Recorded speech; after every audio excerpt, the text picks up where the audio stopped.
गृह मंत्री राजनाथ सिंह आज से जम्मू कश्मीर की सीमा से लगने वाले अग्रिम इलाकों के 3 दिवसीय दौरे पर हैं। उन्होंने सांबा में भारत तिब्बत सीमा पुलिस के एक शिविर में नए ऑफिसर्स मेस का भी उद्घाटन किया। इस दौरान उन्होंने कहा कि दोनों देशों के बीच संबंध में सुधार के लिए पाकिस्तान को कदम उठाने होंगे। साथ ही उन्होंने पाकिस्तान और चीन के साथ बेहतर संबंधों के लिए भी भारत की प्रतिबद्धता दोहराई। भारत और पाकिस्तान के बीच जम्मू कश्मीर के पुंछ में नियंत्रण रेखा पर फ्लैग मीटिंग हुई। दोनों पक्षों के फील्ड कमांडरों के बीच हुई इस बैठक में सीमा पर शांति कायम करने के तौर तरीकों पर हुई चर्चा। इस बीच गृह राज्य मंत्री किरण रिजिजू ने कहा कि भारत और पाकिस्तान के बीच इस महीने पहले संपन्न डीजी स्तर की बैठक के बाद फ्लैग मीटिंग आयोजित की गई है। इस तरह की बातचीत की प्रक्रिया जारी रहने से दोनों देशों के बीच विश्वास बहाली के अवसर बढ़ते हैं।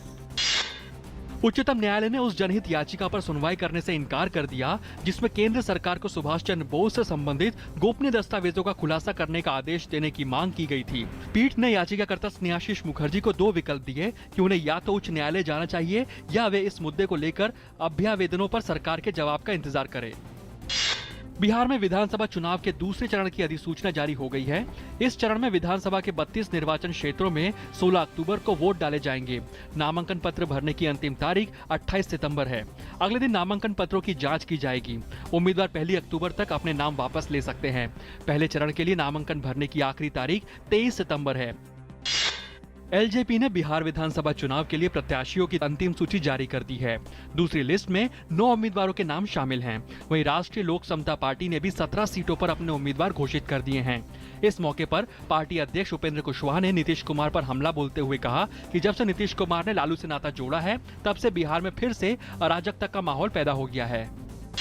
वित्त मंत्री अरुण जेटली ने हांगकांग में चीन के निवेशकों को भारत में विभिन्न क्षेत्रों में निवेश के लिए आमंत्रित किया। सीमा विवाद पर उन्होंने कहा कि भारत चीन के साथ सीमा विवाद सुलझाना चाहता है। साथ ही उन्होंने चालू वित्त वर्ष के लिए तय 69,000 करोड़ रुपए के विनिवेश का महत्वाकांक्षी लक्ष्य प्राप्त करने के प्रति भरोसा जताते हुए कहा कि सरकार तेजी से इस दिशा में आगे बढ़ी है। सुप्रीम कोर्ट ने हरियाणा पंचायत चुनाव के लिए संशोधित नियमों पर लगी रोक हटाने से इनकार कर दिया है। कोर्ट ने इस मामले में हरियाणा सरकार के शैक्षणिक योग्यता को लेकर उसका पक्ष रखने को कहा है। मामले पर कल फिर से सुनवाई होगी। हिमाचल प्रदेश के बिलासपुर के करीब टिहारा टनल में बीते 9 दिनों से फंसे 3 में से 2 मजदूरों को आज शाम तक सुरक्षित निकाले जाने की उम्मीद है। एनडीआरएफ की टीम ने टनल के मुहाने तक ड्रिल कर लिया है। ड्रिल करने के लिए जयपुर से भारी मशीनें मंगवाई गई थी। रेस्क्यू में एनडीआरएफ, सड़क बनाने वाली कंपनी के कर्मचारी व अधिकारी, सेना फायर ब्रिगेड, स्थानीय प्रशासन व मेडिकल स्टाफ के लोग जुटे हुए हैं। ओडिशा में मलकानगिरी जिले में लगातार 3 दिन से हो रही बारिश के बाद बाढ़ की स्थिति और खराब हो गई है और सामान्य जनजीवन अस्त व्यस्त हो गया है। 3 जगहों पर बाढ़ का पानी पुलों के ऊपर तक आ चुका है। मलकानगिरी, जयपुर, बालीमेला और कालीमेला बाढ़ से सर्वाधिक प्रभावित है। जिले में पोतेरू नदी समेत विभिन्न नदियों का जलस्तर बढ़ गया है जिससे स्थिति और गंभीर हो गई है। रिजर्व बैंक ऑफ इंडिया ने जारी किए आंकड़ों में भारत का विदेशी मुद्रा भंडार $350 अरब के पार पहुंच गया है। वैश्विक बाजारों से आ रहे नरम संकेतों के बीच भारत का विदेशी मुद्रा भंडार मजबूत बना हुआ है। इस बीच भारत का प्रत्यक्ष विदेशी निवेश भी $19 बिलियन के पार पहुंच गया है। बीसीसीआई अध्यक्ष और क्रिकेट प्रशासक जगमोहन दालमिया के निधन पर खेल जगत में शोक की लहर दौड़ गई है। राष्ट्रपति, प्रधानमंत्री और खेल जगत की प्रमुख हस्तियों ने पूर्व आईसीसी अध्यक्ष के निधन पर दुख जताया है। दालमिया ने कोलकाता के बीएम बिरला अस्पताल में रविवार को अंतिम सांस ली।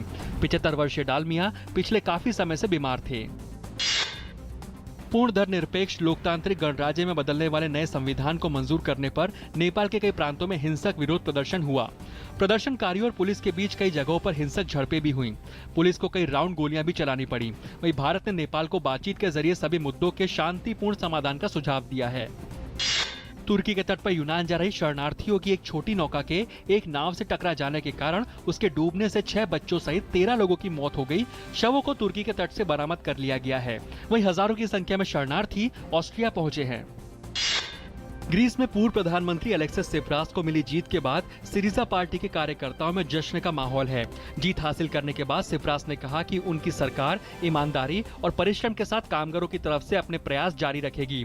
इस साल ये तीसरा मौका है जब कर संकट में घिरे ग्रीस में लोगों ने आम चुनाव में हिस्सा लिया। फेरारी के सेबेस्टियन वेटल ने सिंगापुर ग्रां प्री जीत ली है। वही चैंपियनशिप तालिका में शीर्ष पर चल रहे लुइस हैमिल्टन को रेस के बीच से हटना पड़ा, जिससे फार्मूला 1 खिताब की दौड़ और रोमांचक हो गई है। रेड बुल के डेनियल रिकार्डो ने इस रेस में दूसरा स्थान हासिल किया है। वही वेटल के फेरारी टीम के साथी किमी राइकोनन के साथ तीसरे स्थान पर रहे।